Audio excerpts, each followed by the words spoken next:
დილამშვიდობისა. საქართველოს პირველი არხია, თქვენ უყურებთ გადაცემას პირადი ექიმი მარი მალაზონია ჟესტურ ენაზე თარგმანით. Როგორც ყოველთვის ჩვენ გიზიარებთ ინფორმაციას, რომელიც გვჭირდება ყოველდღიურ ცხოვრებაში. გვჭირდება იმიტომ, რომ ადამიანები ვართ და ჩვენ საუბრობთ ადამიანზე. ჩვენ საუბრობთ ადამიანის სიცოცხლეზე, ადამიანის ავადობისა და ჯანმრთელობის საიდუმლოზე და საუბრობთ იმაზე, რაც განსაზღვრავს ჩვენს ყოველდღიურ ცხოვრების წესს. ძალიან ხშირად, როდესაც ჩვენ საუბრობთ ადამიანის ორგანიზმზე, ჩვენ ვითვალისწინებთ იმას, რომ ადამიანი არის ხმარშეწყობით მომუშავე ორკესტრი. ეს კი იმას ნიშნავს, რომ იზოლირებული პრობლემები ჩვენს ორგანიზმში არ არსებობს და ნებისმიერი სისტემა მეზობელ და სხვა სისტემებთან მჭიდრო კავშირშია. წინააღმდეგ შემთხვევაში წარმოუდგენელია ადამიანის ორგანიზმის გამართული მუშაობა და ის წონასწორობა, რომელიც ჯანმრთელობას ქმნის. ჩვენ ყოველდღიურად საუბრობთ ამა თუ იმ პრობლემაზე, რომელიც თქვენ გაინტერესებთ. ჩვენ საუბრობთ იმ დაავადებებზე, იმ სინდრომებზე, იმ სიმპტომებზე, რომელიც თქვენთვის არის საყურადღებო, რომელიც ფართოდ არის გავრცელებული ჩვენ საზოგადოებაში, ზოგჯერ სახელს ვერ ვარქმევთ, ზოგჯერ ვიცით სახელი და გვაინტერესებს რამდენად მნიშვნელოვანია ჩვენი ცოდნა ამ პრობლემების მართვაში.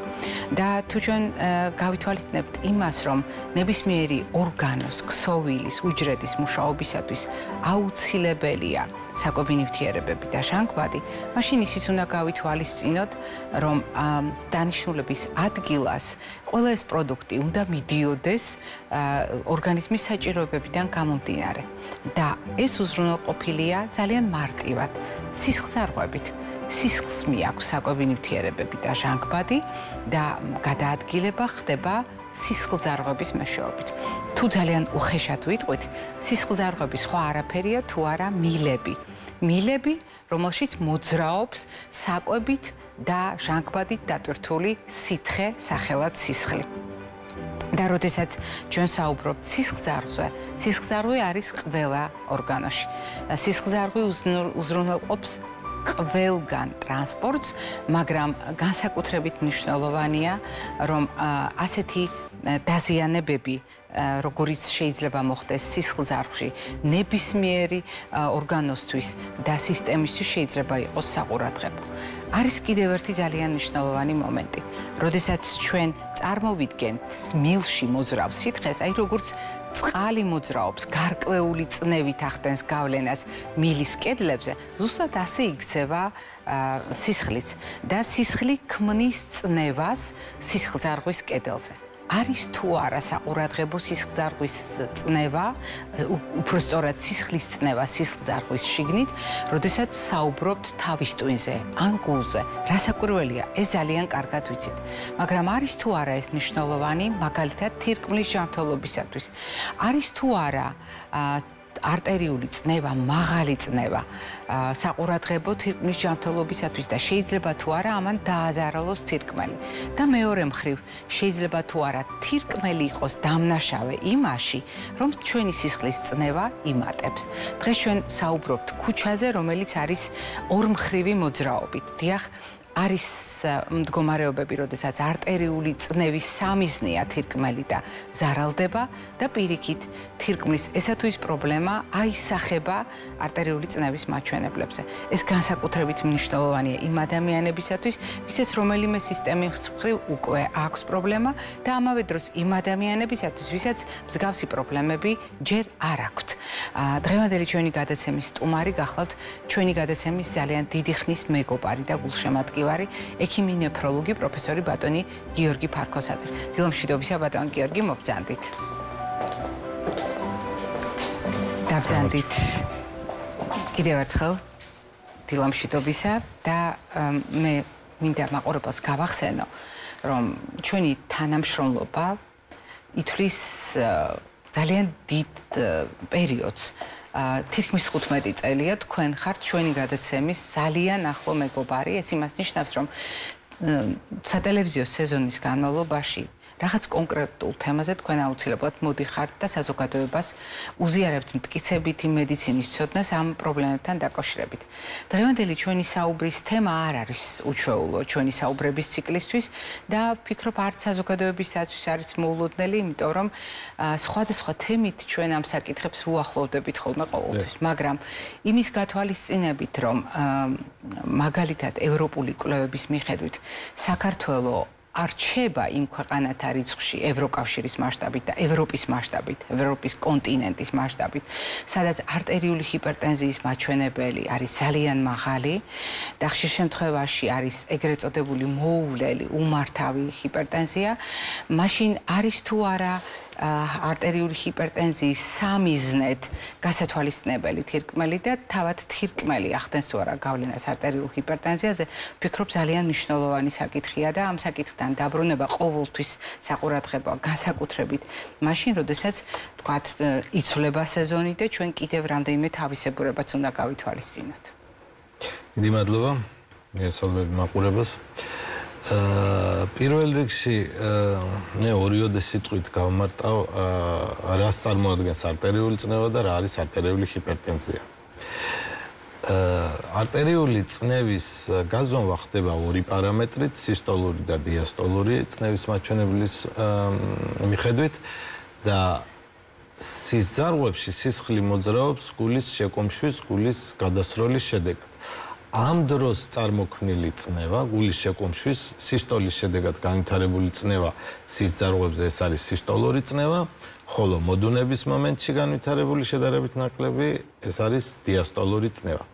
ეს არის ის ორი პარამეტრი, რომლითაც იზომება არტერიული წნევა.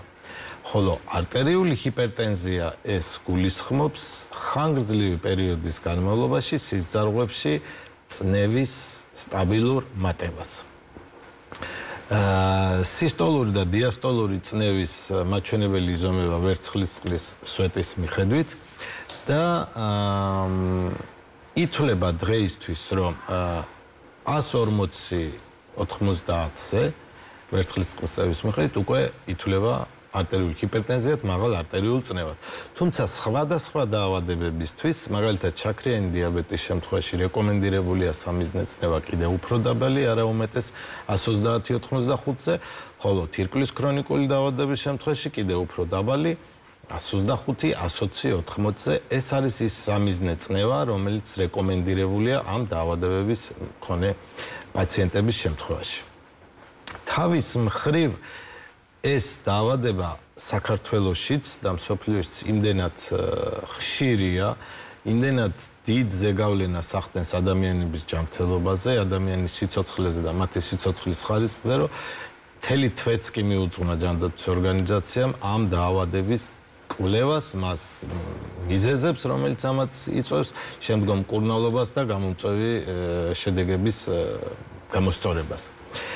აღნიშნულიდან გამომდინარე, მინდა ვთქვა, რომ ხშირ შემთხვევაში არტერიული ჰიპერტენზია კლინიკურადაც ვლინდება, რაც არის ან თავის ტკივილი, გულის ფრიალი ეგრეთ წოდებული, შეიძლება ღებინების შეგრძნება, სისუსტე და ასე შემდეგ. მაგრამ ხშირ შემთხვევაში ეს დაავადება მიმდინარეობს ლატენტურად, არანაირი კლინიკური გამოვლინება არ აქვს და შემთხვევისი გაზომვისას ზოგჯერ აღმოჩნდება, რომ უკვე წნევის მაღალ ციფრებთან გვაქვს საქმე, რომელიც სამწუხაროდ სავარაუდოა, რომ ხანგრძლივი პერიოდის განმავლობაში იყო.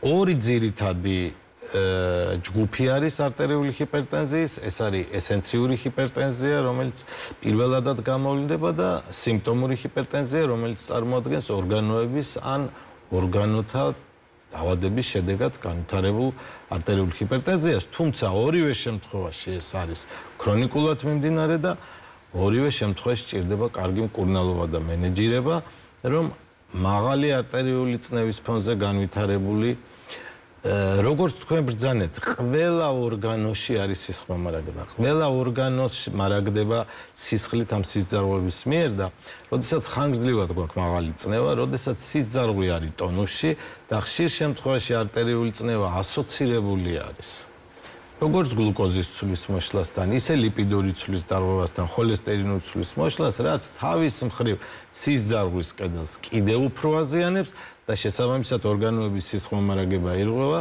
და ორგანოების ფუნქციონირება უარესდება. ეს ეხება თირკმელსაც. ეს ეხება თირკმელსაც მათ შორის. ისევე როგორც კარდიოვასკულარული დაავადების შემთხვევაში თირკმელშიც გვაქვს ეგვარი მანკიერი წრე, რომ შესაძლოა ესენციური ჰიპერტენზია თავის მხრივ გახდეს თირკმლის ფუნქციის გაუარესების მიზეზი და ერთმნიშვნელოვნად მაღალი არტერიული წნევა ქრონიკულად მიმდინარე თირკმლის დაავადების პროგრესირებას, პროტეინურის პროგრესირებას ერთმნიშვნელოვნად ხელს უწყობს. ცილის გადასვლა შარში, ცილის დაკარგვას შარდით. თუმცა ამავე დროს შესაძლოა თავისთავად თირკმელი ნეფროგენული მიზეზით თირკმლის მიერი იყოს არტერიული ჰიპერტენზია, რომელიც უკვე თავის მხრივ იწვევს მაღალი წნევის ფონზე სხვა ორგანოების დაზიანებას. ცალკე ჯგუფი არის თირკმლის არტერიის სტენოზი, რომელიც შევიწროება. თირკმლის არტერიის დავიწროება, რაც იწვევს თირკმელში სისხლმომარაგების დარღვევას. ამ დროს ირთვება ძალიან ბევრი რთული და საინტერესო მექანიზმები, იგივე რენინ-ანგიოტენზინ, ალდოსტერონის სისტემა, რითაც აღარ გადავღლი მაყურებელს და მარტივად ვიტყვი, რომ განსაკუთრებით ახალგაზრდა ასაკში თირკმლის არტერიის დავიწროების შედეგად ხდება უმართავი არტერიული ჰიპერტენზია, ძალიან ცუდად და ძნელად სამკურნალო. ამავე დროს გარკვეული ტიპის პრეპარატები, მათ შორის არტერიული ჰიპერტენზიის ნეფროპროტექციის დროს ძალიან აქტიურად გამოყენებული ანგიოტენზინ რეცეპტორების ან ანგიოტენზინ გარდაქმნილი ფრაგმენტების ბლოკატორების გამოყენებაც არ შეგვიძლია სტენოზის დროს და განსაკუთრებით ახალგაზრდა ასაკში ასეთი უმართავი მაღალი წნევა გარდა იმისა, რომ თირკმლის და სხვა ორგანოების დაზიანებას იწვევს, პირდაპირ მოქმედებს სიცოცხლის ხარისხზე და სიცოცხლის ხანგრძლივობაზე. თუმცა დღეს არსებული თანამედროვე მეთოდებით, კვლევის მეთოდებით, ძალიან კარგად და ადვილად შეიძლება აქ ჩარევა, ინვაზიურ მეთოდებს ვამბობ, რაც არის თირკმლის არტერიის სტენტირება, ამბალონირება, რომლის ფონზეც გაუმჯობესებული სისხლმომარაგება ერთმნიშვნელოვნად შესამჩნევად ძალიან კარგად იწვევს თირკმლის ფუნქციის გაუმჯობესებას, თუ რასაკვირველი არის ძალიან გვიან და შორს წასული არ არის ეს შემთხვევა. როდესაც თქვენ ახლა საუბრობდით, რამდენად საყურადღებოა არტერიული წნევისა და თირკმლის ჯანმრთელობის ურთიერთშეხამება, მაყურებელი დარწმუნდა, რომ პრობლემები არის ერთ გრძელ ჯაჭვში ჩაბმული რგოლები და ასეთ შემთხვევაში არტერიული წნევაც აზარალებს თირკმელს და თირკმლის პრობლემები რასაკვირველია ქმნის იმისთვის, რომ არტერიული წნევა იყოს პრაქტიკულად დაუმორჩილებელი და უმართავი. თუმცა ყველაზე ხშირად მაყურებელს შეიძლება გაუჩნდეს ასეთი შეკითხვა. არტერიული წნევა რომ სასარგებლო არც ერთი ორგანოსთვის არ არის, ეს ფართო საზოგადოება მიცის. ასრულებს თუ არა ამას და აკონტროლებს თუ არა არტერიულ წნევას და სახიფათო რიცხვებამდე არ აუშვებს, ეს უკვე მეორე საკითხია. თუმცა ის ფაქტი, რომ არტერიული წნევის სამიზნე არის თირკმელი, ეს უკვე მტკიცებით ვიცით, მაგრამ რამდენ ხანში ხდება ეს, როდესაც ადამიანს ერთჯერადად დაუწია წნევამ, ეს ავტომატურად ნიშნავს იმას, რომ თქვა დაზარალდება მაშინათვე თირკმელი, თუ რაღაც პერიოდია საჭირო, რაღაც დროა საჭირო იმისათვის, რომ არტერიული წნევის ზემოქმედებით დაზარალდეს თირკმელიც. დიახ, ჩვენ ვთქვით, რომ განსაზღვრება არტერიული ჰიპერტენზიის, ეს არის არტერიული წნევის ხანგრძლივი და სტაბილური მატება.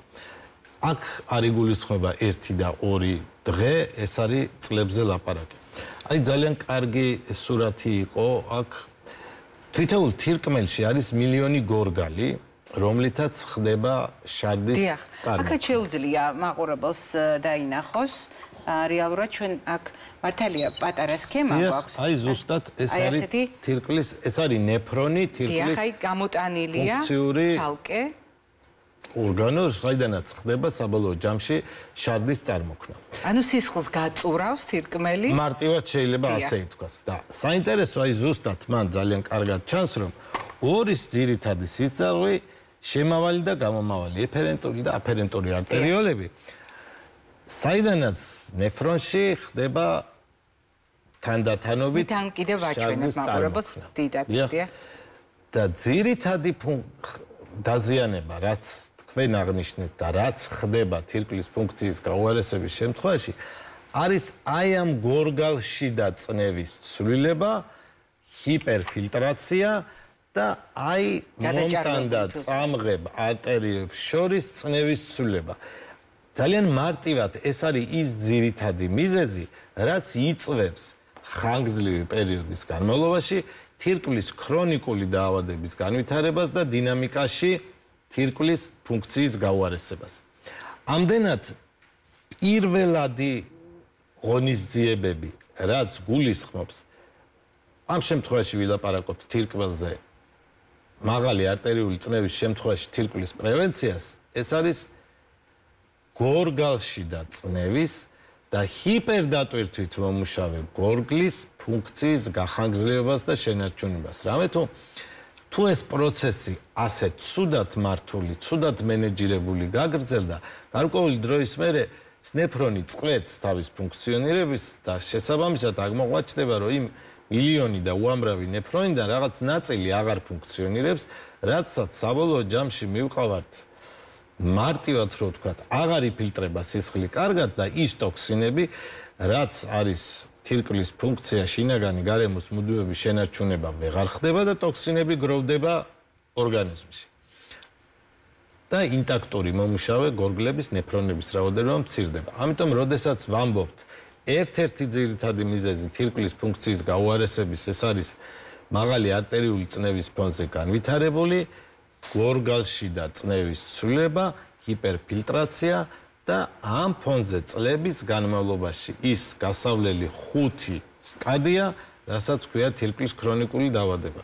და მკურნალობის აზრი არის საბოლოო ის, რომ მაქსიმალურად ავიცილოთ თავიდან ტერმინალური დაზიანება თირკმლის, რომლის შემთხვევაში უკვე იძულებული ხდებით მკურნალობაში თირკმელ ჩამცვლებით თერაპია ჩავსვათ. ამიტომ აი ამ პატარა ნეფრონს ძალიან დიდი მნიშვნელობა აქვს და განსაკუთრებით არის მგრძნობიარე მაღალი წნევის შემთხვევაში. ეს იმას ნიშნავს, რომ მაღალი წნევის მქონე ადამიანებმა, რომლებიც ითვალისწინებენ, რომ და მიაქციონ ყურადღება გულს, ითვალისწინებენ ასევე, რომ თავის ტვინს ექმნება რისკები, აუცილებლად უნდა გაითვალისწინონ და არ დაივიწყონ თირკმელი, ეს ძალიან მნიშვნელოვანია. დიახ. ერთ მნიშვნელოვნად, თუმცა აქვე მინდა აღვნიშნო, რომ არტერიული წნევის ჰიპერტენზიის მკურნალობის შემთხვევაში აქ მკურნალობა არ მიდის ან იზოლირებულად თირკმლის, ან იზოლირებულად გულის, ან თავის ტვინის სიზარღვების, ხო? ეს არის მთლიანი სისტემა, ამიტომ და ყველა სამიზნეს ერთად ვიცავს. ყველა სამიზნეს ერთად. შესაბამისად, ის ერთად შეჯერებული მკურნალობა კარდიოლოგის, ნეფროლოგის, თუ ხშირ შემთხვევაში ენდოკრინოლოგისაც აუცილებლად საბოლოო ჯამში იწვევს სიზარღვის კედლის დაცვას ყველა ორგანოში და ამ ქრონიკული დაავადებების ფონზე გამოწვეული დაზიანებების დროში გახანგრძლივებას და სავალალო შედეგების თავიდან აცილებას. ჩვენ გვაქვს სიუჟეტი, რომელიც ქრისტე შანავა მოამზადა. თქვენ ამ რუბრიკას ძალიან კარგად იცნობთ, როდესაც ჩვენ საუბრობთ ადამიანების განსაკუთრებულ შესაძლებლობებზე, მაშინაც კი, როდესაც ადამიანის შეზღუდული შესაძლებლობები რეალობა და ძალიან მნიშვნელოვანია ისტორია, რომელსაც იოსების შესახებ გიამბობთ ახლა ქრისტე შანავა.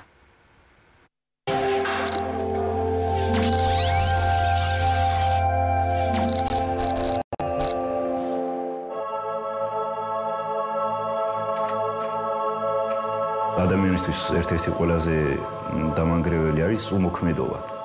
აი არაფერს არ აკეთებ და მე რო რაღაცას ვაკეთებ, თქვათ მუსიკას ვქმნი, ეს პროდუქტიულს მიხდის და ჩემი თავით ვამაყობ, რომ რაღაცას ვაკეთებ რა და ამ უმოქმედოდ არა ვარ.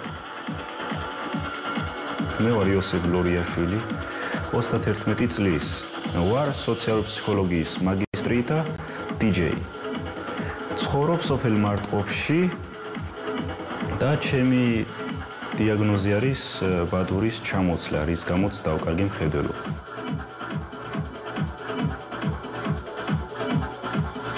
მე-12 კლასში ვიყავი, რომ ფსიქოლოგები იყვნენ რა მოსულები ჩვენ სკოლაში და დამაინტერესა. ჯერ ჩვეულებრივად ფსიქოლოგიის სხვადასხვა კურსებს ვსწავლობდი და ბაკალავრო დავამთავრე, დავინტერესდი, ასე ვთქვათ, უკვე არა პიროვნებებით, არამედ ადამიანების ჯგუფებით და გავხდი მაგისტრი. უნივერსიტეტში ვსწავლობდი უკვე, როდესაც ვიპოვე პროგრამა, რომელიც ჩემ ხმოვან პროგრამასთან ერთად თავსებადი იყო. მოვახერხე ჩემი ხმოვანი პროგრამით, რომ გამეკეთებინა მუსიკა ელექტრონული. თანამდროს ფსიქოლოგიის ფაკულტეტზე ვსწავლობდი და თან მუსიკას ვქმნიდი, თან ვსწავლობდი თავიდან. რაღაცები არ გამომდიოდა. მე რადგან ფსიქოლოგი ვიყავი, ჩემ თავს, ასე ვთქვათ, ვამხნევებდი. პირველი მუსიკა რო გავაკეთე, ჩემ ოჯახის წევრებს მოვასმენინე, მეგობრებს და მოეწონათ. და მან უფრო მეტი мотиваცია მომცა, რომ დავინახე, რომ ასე ვთქვათ, რაღაცა ფუჭად არ მიშრომია და ადამიანებს მოსწონთ ის, რასაც მე ვაკეთებ. ავთენტური სახე აქვს მის მუსიკას და თვითყოფადი მუსიკოსი არის და ეს თვითყოფადობა არის ფასეული რა დღევანდელ სამყაროში, რომ არავის არ გავხარ, უნიკალური ხარ. ემოციურად ყოველს დიდი რაღაც, რაც იოსგან ვისწავლე, იყო რეალურად მუსიკის სიყვარული, აი რამხელა არის ადამიანში და ენთუზიაზმი, იმიტომ რომ ჯერ ტექნიკური შესაძლებლობები რაც ქონდა, ანუ ხა მარტო კომპიუტერში აკეთებდნენ მთელს მუსიკას. ეს ერთი. მეორე უსინათლო იყო. ეს მეორე და თვითონ ის მუსიკალური რაღაცა მისი ნამუშევარი რაც ქონდა გაკეთებული, ანუ ჩემთვის მე რომ მოვისმინდა, რომ თან პრეისტორია ვიცოდი, ანუ იმდენად გავგიჟდი, რომ იმის მერე, ანუ აი რა ღიერ გავარო ამ საქმეში არ ჩართული. როდესაც ბიჭები გავიცანი, გაგვიჩნდა იდეა, რომ გაგვეკეთებინა მარტყოფში სტუდია ხმის ჩამწერი, რომელიც ადაპტირებული იქნებოდა უსინათლოებისთვის. ორბელიანის პროექტზე გააგზავნეს იდეა, გადავიდნენ უმაღლესი ქულებით უკვე ფინალში და crowdfunding-ზე დევს ეს იდეა აგროვებს თანხას, რომ სივრცე გაჩნდეს, სადაც რასაც ისწავლიან, იმასვე მერე გააკეთებენ, დაუკრავენ ხალხის რეაქციები ექნებათ და ეგ ძალიან დიდი სტიმულია ყველა ხელოვნების. ჩვენი იდეის მხარდასაჭერად აქ მარტყოფში, მარტყოფის კლუბში ჩავატარეთ კონცერტი. საქველმოქმედო რა, მოვიდნენ ადამიანები და მოусმინეს ჩვენს მუსიკას. ხო და მან ვიყავი პირველად როგორც DJ გამოვედი და ჩემი მუსიკებით ავაცეკვე ხალხი.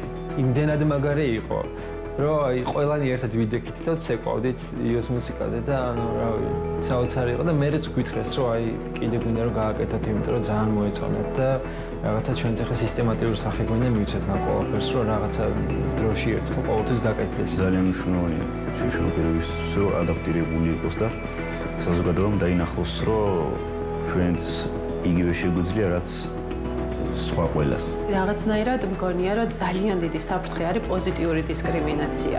ის, რომ თქვათ, შეიძლება იო როგორც ნიჭიერი მუსიკოსი გადაყლაპოს იომ როგორც უსინათლო მუსიკოსმა, რაც ძალიან არასამართლიანი დამოკიდებულება იქნება მისი ნიჭის მიმართ. მთავარია საყვარელი საქმე გქონდეს, თორე შეზღუდული შესაძლებლობის მქონე პირი ხარ თუ არა, მაგას უკვე აღარ აქვს მნიშვნელობა მაგ.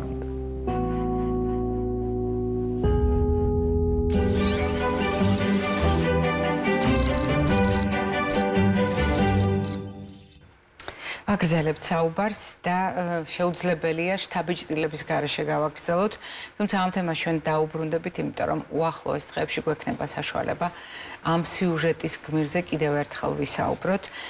როდესაც თქვენ საუბრობდით გადაცემის დასაწყისში, რამდენად მნიშვნელოვანია ორმხრივი ურთიერთობა არტერიულ ჰიპერტენზიასა და თირკმლის ჯანმრთელობას შორის, თქვენ ბრძანეთ, რომ თირკმლის ბრალეულობა უნდა გავითვალისწინოთ, იმიტომ რომ შეიძლება იყოს პრობლემები თირკმელში, რომელიც შეცვლის არტერიული წნევის მაჩვენებლებს.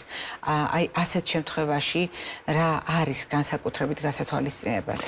დიახ, როდესაც ჩვენ რაც მოვახერხეთ წინა საუბრებზე, რომ ვილაპარაკეთ ესენციურ ჰიპერტენზიაზე, რომელიც იწვევს თირკმლის ფუნქციის გავარესებას, ასევე არის ნეფროგენული ჰიპერტენზია, სადაც ჰიპერტენზიის მაპროვოცირებელი მიზეზი საწყისად ხდება თირკმლის ნეფროპათია, თირკმლის ფუნქციის გაუარესება.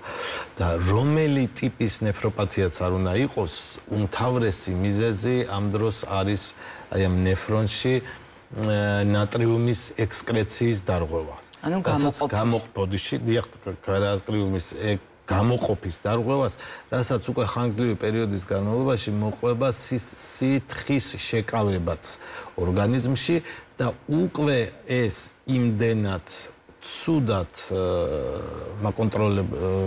ცუდად სამენეჯერო ჰიპერტენზიას იწვევს, რომ საჭირო ხდება არა მარტო აქტიური ანტიჰიპერტენზიული წნევის დამწევი თერაპია, არამედ უკვე შარდენების გამოყენებაც, რამე თუ ეს ნატრიუმის და ჭარბის შეკავება უკვე სხვა ორგანოების, მათ შორის გულსიძახთა სისტემის, თავის ტვინის და ყველა ორგანოს სისხლომარაგების დარღვევა ხდება. ასევე არის რომ აი ამ არტერიული ჰიპერტენზიის შემთხვევაში ზედმეტი დატვირთვით მომუშავე გულის კედელიც იცვლება, რაც ხშირად გვაქვს ჰიპერტროფიის შემთხვევები, რიტმის დარღვევები და ასე შემდეგ. ხოლო თირკმლის თვალსაზრისით უკვე ამ დროს ვიღებ თირკმლის ფუნქციის გაუარესებას, აზოტოვანი ცვლის პროდუქტების მატებას და ქრონიკულად მიმდინარე დაავადების პროგრესირებას, რაც ვლინდება და არტერიული წნევა ნებისმიერი მიზეზით უშუალოდ იწვევს შარდში ცილის დანაკარგის პროტეინურის გაზრდას, რაც ასევე ერთ-ერთი მიზეზია დაავადების სწრაფი პროგრესირების. როდესაც ჩვენ სითხე ვახსენეთ, ზაფხულის განმავლობაში ძალიან ხშირად სხვადასხვა წელს გქონია შეხვედრა, სითხეზე მოთხოვნილება გაზრდილია, ადამიანებმა უნდა გავითვალისწინოთ ეს ყოველდღიურ რეალობაში, მაგალითად გარემოს ტემპერატურის მატებასთან ერთად, განსაკუთრებით დატვირთვის ფონზე და ასე შემდეგ. როგორია მაშინ თირკმლის ამოცანა, როდესაც ჩვენ გაზრდილი სითხის მომხმარების ფონზე არტერიული წნევაც უნდა ვაკონტროლოთ, თირკმლის მდგომარეობაც უნდა ვაკონტროლოთ. შეიძლება კითხვა გაჩნდეს ასეთ შემთხვევაში, რომ იქნებ ჯობდეს, რომ ნაკლები სითხე მივიღოთ, ნაკლებად შეექმნება საფრთხე არტერიულ წნევას მერყეობისთვის, თირკმელიც თითქოს ნაკლებად დაიტვირთება, თუ ბევრ წყალს არ დავლებთ. სწორია ასეთი მიდგომა? თლიანად სწორი არ არის რასაკვირველია. მე გამოვყოფ იმ შემთხვევებს, როდესაც გვაქვს ან გულის უკმარისობა, ან შორსწასული თირკმლის უკმარისობა, როდესაც პირიქით ორგანიზმში ზედმეტი არის სითხე, შეშუპებები გვაქვს, ამას ჰიპერჰიდრატაცია ქვია, როდესაც პირიქით საჭიროა სითხისგან განტვირთვა ორგანიზმის, მაგრამ სხვა შემთხვევაში სხვაობა ზამთრის პერიოდში და ზაფხულის პერიოდში ორგანიზმიდან სითხის აორთქლების დაკარგვის არის განსხვავებული და რასაკვირველია უფრო მეტი არის ზაფხულში. ამიტომ განსაკუთრებით ასაკიანი ადამიანები, კიდევ ერთხელ ვამბობ, იმ დაავადებებისგან გამოკლებით, რაც აღნიშნეთ, ბავშვები ასაკურველია საჭიროებენ სითხის და ელექტროლიტებით ადეკვატურ შევსებას, რამე თუ ისევ თირკმლის მაგალითზე რო ვილაპარაკოთ, სითხის შემცირება სისხლში აძლიერებს თირკმლის სისხლმომარაგება, ირღვევა, იშემია ძლიერდება, სისხლმომარაგება, ირღვევა, თირკმლის ფუნქცია უარესდება, შესაძლოა ამას მოყვეს ჩვენ ჰიპერტენზიაზე ვლაპარაკობთ, მაგრამ წნევის დაცემა, ჰიპოტონია, რომელიც ასევე საკმაოდ პრობლემური არის ჯანმრთელობისთვის, ამიტომ სითხი და ელექტროლიტების დატვირთვა ზაფხულში ჯანმრთელი პოპულაციისთვის არის აუცილებელი. ამავდროულად შუახნის და ზევით ასაკის ადამიანებში გამოშრობა თავის მხრივ ძალიან ხშირად ხდება საშარდე გზების ინფექციის პროვოცირებელიც, ამიტომ ერთ მნიშვნელოვნად სიცხეში, ზაფხულში, როდესაც აორთქლება სითხის დანაკარგი ბევრია, ადეკვატური სითხე უნდა მიიღონ ადამიანებმა, როგორი გასაკვირიც არ უნდა იყოს, ძალიან ბევრ ქვეყანაში უცხოეთში გზებზე არის სარეკლამოდ აი ეს მითითებები, რომ მაღალი ტემპერატურაა მიიღეთ სითხე, რომ არ გამოშრენ ადამიანები. ამიტომ ამასაც ძალიან დიდი ყურადღების მიქცევა ჭირდება იგივე თირკმლის ჯანმრთელობის თვალსაზრისით და სხვა ორგანოების მხრივაც, რასაკვირველია. ძალიან მნიშვნელოვანი იყო თქვენი სეზონური რეკომენდაცია, მიუხედავად იმისა, რომ დღევანდელი ჩვენი საუბრის თემა არ არის სეზონური პრობლემა და ყოველთვის აქტუალურია. ის, რაც თქვენ ბოლოში უკვე საუბრის დასასრულს წყალთან დაკავშირებით და სითხეზე გაზრდილ მოთხოვნილებასთან დაკავშირებით ბრძანეთ, ვფიქრობ, არის უნივერსალურად გასათვალისწინებელი მთელი საზოგადოებისათვის.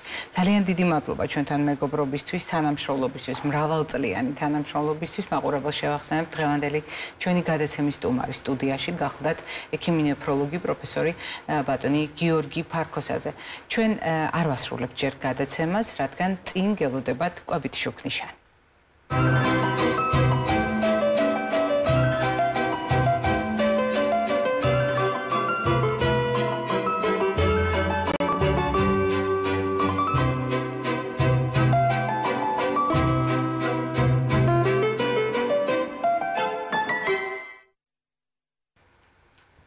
როდესაც კვებით შუქნიშანზე ვსაუბრობთ, თქვენ იცით, რომ აუცილებლად გვაქვს თემასთან დაკავშირებული სათქმელი, რომელიც საკვების ენაზე ითარგმნება, მაგრამ ძალიან კარგად ინახება ეს ინფორმაცია ჩვენს მეხსიერებაში, კონკრეტულ უჯრებში, რომელიც კონკრეტულ ფერებთან არის ასოცირებული ნებადართვით, მწვანე შემთხვევაში, სიფრთხილით, ყვითელი ფერის შემთხვევაში, შეზღუდვით, იშვიათად აკრძალვით და მთავარი სათქმელით მომაქცია ყურადღება. როდესაც ჩვენ საუბრობდით თირკმლისა და არტერიული წნევის ურთიერთშეხამებაზე, პროფესორმა გიორგი ფარქოსაძემ ძალიან მნიშვნელოვანი ფრაზა გამოიყენა. მან ბრძანა, რომ თუ ჩვენ ვმართავთ არტერიულ წნევას, თუ ჩვენ ვუვლით arteriul ჰიპერტენზიას, ანუ მომატებულ მაჩვენებელს arterიული წნევისა, ჩვენ ამით ავტომატურად ვიცავთ გულს, თავის ტვინს, თირკმელს და ნებისმიერ ორგანოს. ამიტომ არავისთვის არის გასაკვირი, როდესაც დადგა საკითხი, მაგალითად თირკმლის დასაცავად, რომელი კვების მოდელი იქნება საუკეთესო, კიდევ ერთხელ გავიმეორებ ამ ფრაზას, არავისთვის აღმოჩნდა გასაკვირი ის ფაქტი, რომ საერთაშორისო სამედიცინო საზოგადოებამ აირჩია კვების მოდელი, რომელიც არტერიული ჰიპერტენზიის შესაჩერებლად არის ჩაფიქრებული. დიახ, ეგრეთ წოდებული DASH დიეტა, რომელიც თქვენ ძალიან კარგად იცით და ქართულმა საზოგადოებამ, საქართველოს მოსახლეობამ ეს მოდელი ჩვენი გადაცემიდან წლების წინ გაიცნო და დეტალურად ამ მოდელზე ხშირად საუბრობთ ხოლმე, არის სწორედ დიეტური მიდგომა არტერიული ჰიპერტენზიის შესაჩერებლად, ამიტომ თუ ჩვენ საუბრობთ ერთი კვების მოდელი ავირჩიოთ, რომელიც თირკმელს დაიცავს, მაშინ არსებობს ასეთი მოდელი, რომელიც თირკმლის ჯანმრთელობისათვის ყველაზე ოპტიმალურად ითვლება. და რასაკვირველია, ამ მოდელში არის ყველა ის პროდუქტი გათვალისწინებული, რომელსაც ბალანსირებისას, ანუ წონასწორობის შენარჩუნებისას ვიყენებთ. ეს არის სხვადასხვა ჯგუფის, სხვადასხვა ფერის პროდუქტი და ასეთ შემთხვევაში კანონზომიერება სულ ცოტა 5 ჯგუფის, 5 ფერის პროდუქტის ჩართვა ყოველდღიურ რაციონში ძალიან მნიშვნელოვანია. მაგრამ არის რამდენიმე ეტაპი და როგორც თანამედროვე მედიკოსები ამბობენ, საფეხური თირკმლის დასაცავად, მაშინ როდესაც თირკმელს უკვე აქვს პრობლემები. ერთია პრობლემებამდე როგორ მოუვლით თირკმელს და მეორეა მაშინ როდესაც უკვე არის დადასტურებული პრობლემა, როგორ შეგვიძლია დავეხმაროთ თირკმელს, რომ გაიხანგრძლივოს თავისი ჯანმრთელი სიცოცხლე. აი, ასეთ შემთხვევაში მეცნიერები თვლიან და მედიკოსები თვლიან, რომ უნდა გავითვალისწინოთ სულ ცოტა 5 საფეხური. ვიდრე აი ამ 5 საფეხურთან მივალთ, მე აუცილებლად გეტყვით, რამდენად მნიშვნელოვანია მთავარი კანონზომიერების ცოდნა. ამ 5 საფეხურთან ურთიერთობაში ჩვენ უნდა დღეს გავითვალისწინოთ მწვანე ზონაც და ყვითელი ზონაც. მოდით დავიწყებ პირველი საფეხურით და პირველი საფეხური გაგიკვირდებათ, ან არც კი გაგიკვირდებათ, არის მარილი და ნატრიუმი. ეს არის პირველი ყველაზე მნიშვნელოვანი საფეხური, რომელსაც ყველა სამედიცინო სკოლა განიხილავს როგორც მთავარ ინსტრუმენტს თირკმლის ჯანმრთელობის მართვისათვის, განსაკუთრებით მაშინ, როდესაც თირკმელს უკვე აქვს დადასტურებული პრობლემა. მე აქ სიეთო ყურადღება, რომ მე ერთმანეთისაგან გავმიჯნავ ხოლმე და ამას პირველად არ ვაკეთებ მარილს და ნატრიუმს. მიუხედავად იმისა, რომ სუფრის მარილი, ნატრიუმის ქლორიდი გულისხმობს ნატრიუმის შემცველობას, ჩვენ აუცილებლად ცალკე გამოვყოფთ თანამედროვე სამედიცინო შეხედულებების შესაბამისად ნატრიუმის შესახებ ინფორმაციას. რატომ? იმიტომ რომ ჩვენ არა უბრალოდ სუფრის მარილის გადათვლა გვჭირდება კვების რაციონში, არამედ საკუთრივ ნატრიუმის შემცველობის გადათვლა იმისათვის, რომ დავიცვათ თირკმელი. თუ ჩვენ ვამბობთ, რომ პრაქტიკულად ჯანმრთელი ადამიანისათვის 5-6 გრამი, ანუ 1 ჩაის კოვზი მარილი დღიურ რად გადანაწილებული, როგორც მზასახით პროდუქტებში, ასევე კერძების მომზადებისას გამოყენებული, მოკლედ ჯამურად არის ოპტიმალური დოზა, და ეს არის 2300 მილიგრამი ნატრიუმი, ამას ვერ ვამბობთ უკვე თირკმლის პათოლოგიის დროს. ჩვენ გვჭირდება მარილის რაოდენობრივად შემცირება და ჩვენ გვჭირდება ნატრიუმის 1500 მილიგრამამდე, სულ ცოტა, ზოგიერთ შემთხვევაში 1200 მილიგრამამდე შემცირება. ეს არის უმნიშვნელოვანესი რეკომენდაცია, რომელიც პირველი საფეხურია თავარ რეკომენდაციათა შორის. მეორე საფეხური ეს გახლავთ ცილოვანი კომპონენტის შერჩევა. როგორც წესი, ცილა უნდა გაკონტროლდეს თირკმლის დაავადების დროს, მაგრამ სამწუხაროდ თირკმლის პათოლოგიის დროს ზოგიერთი ჩვენ თანამემამულე გადაწყვეტს ხოლმე, რომ მთლიანად შეწყვიტოს ცილოვანი კომპონენტის მიღება, რაც არასწორია. ჩვენ ამ დროს გვჭირდება ცილის რაოდენობის კონტროლი, მაგრამ უპირატესობა უნდა მივანიჭოთ სრულფასოვან ცილას, ყველა ამინომჟავის შემცველს ცილას, ამიტომ მარტო რაოდენობის დათვლა კი არა, ხარისხის შეფასებაც გვჭირდება. და ასეთ დროს არ უნდა დაგვავიწყდეს. ნახეთ, როგორი მრავალფეროვანია ცილოვანი ულუფა.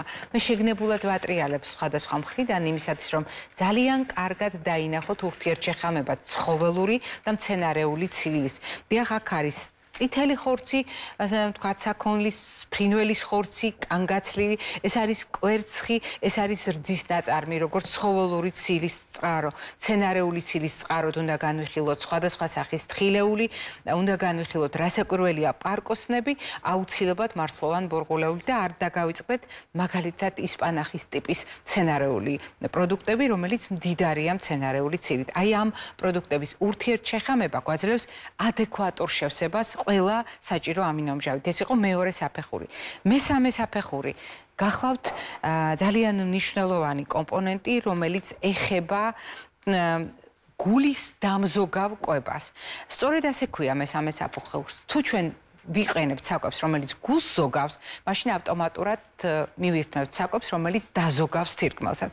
ეს არის ალკოჰოლის რაციონალური მოხმარება, ეს არის ადვილად შეთვისებადი ნახშირწყლების რაციონალური მოხმარება, ეს არის ცხიმების ოპტიმალური მოხმარება, ეს არის პროცესირებული საკვების კონტროლი და ტრანსცხიმების შეზღუდვა.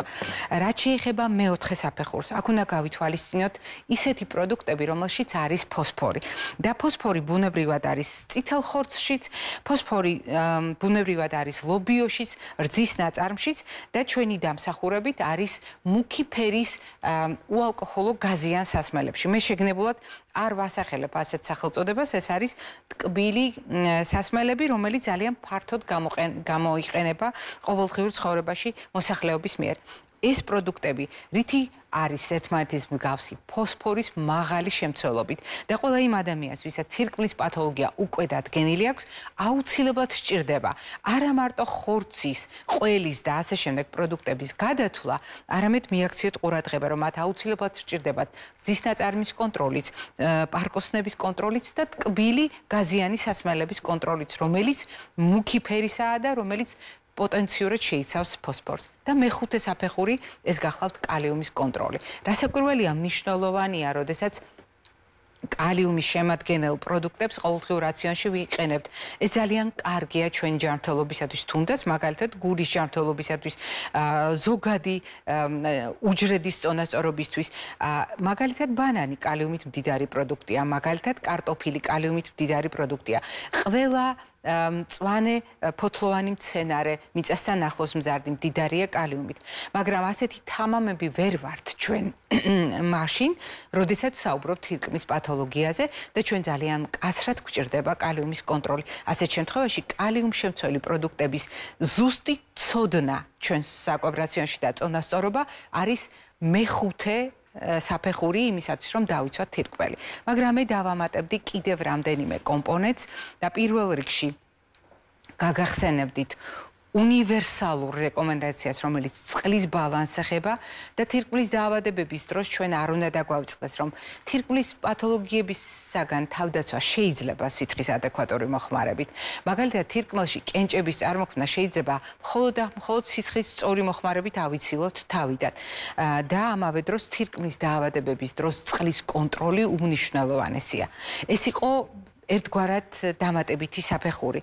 კიდევ ერთი დამატებითი საფეხური, რომელიც ორგანიზმის მიკრობიომისა და მიკრობიოტას ეხება. ეს არის წონასწორობა, რომელიც ყველა სისტემის ნორმალურ მუშაობას განსაზღვრავს და მათ შორის ჩვენი ორგანიზმის წონასწორობაში მყოფი მიკრობიომი და მიკრობიოტა უზრუნველყოფს თირკმლის ჯანმრთელობასაც და ესეც უნდა გავითვალისწინოთ. და კიდევ ერთი საფეხური, ეს გახლავთ სწორად შერჩეული ცხიმების მოხმარება. შესაძლოა ნაკლებად მნიშვნელოვნად მიგაჩნიათ განსაკუთრებით თუ თქვენ თირკმლის პრობლემა გაქვთ ცილის და ამდენი კომპონენტის ჩემი დასახელებული რამდენიმე მინერალის კონტროლის ფონზე დამატებით ცხიმებზე ყურადღების გამახვილება. არადა სწორედ ცხიმებზე ყურადღების გამახვილებით, ცხიმების ნახშირწყლების და ცილების სწორი თანაფარდობის დაგეგმით, სწორად შერჩეული ნახშირწყლებისა და ცხიმების ურთიერთშეხამებით ჩვენ შეგვიძლია დავიცვათ სისხლძარღვი და სისხლძარღვის არის ზუსტად ის უნივერსალური გადაწყვეტილება, რომელიც საბოლოოდ იცავს მთლიანად ჩვენს ორგანიზმს და უზრუნველყოფს თქვენ წარმოიდგინეთ, არა მხოლოდ ჯანმრთელობას, არამედ ღირგრძელობასაც. რამდენად ჯანმრთელია ჩვენი სისხლძარღვი და ამიტომ სწორად შერჩეული ცხიმები, მცენარეული ცხიმები, მაგალითად ზეითუნის ზეთი, ავოკადო, ზეთის ხილის გამოყენება, ყურძნის წიფწის ზეთი, გოგრის ზეთი, არ დაგვავიწყდეს ტრადიციული სიმინდის და მზესუმზირის ზეთი, სელის ზეთი, ნიგვზის ზეთი, ყველა ეს კომპონენტი ძალიან მნიშვნელოვანია ჩვენი ჯანმრთელობისათვის ზოგადად და მათ შორის სირკმლის ჯანმრთელობისათვის. მე ხვალამდე გემშვიდობებით და ტრადიციულად ჯანმრთელობას და ღირგრძელობას გისურვებთ.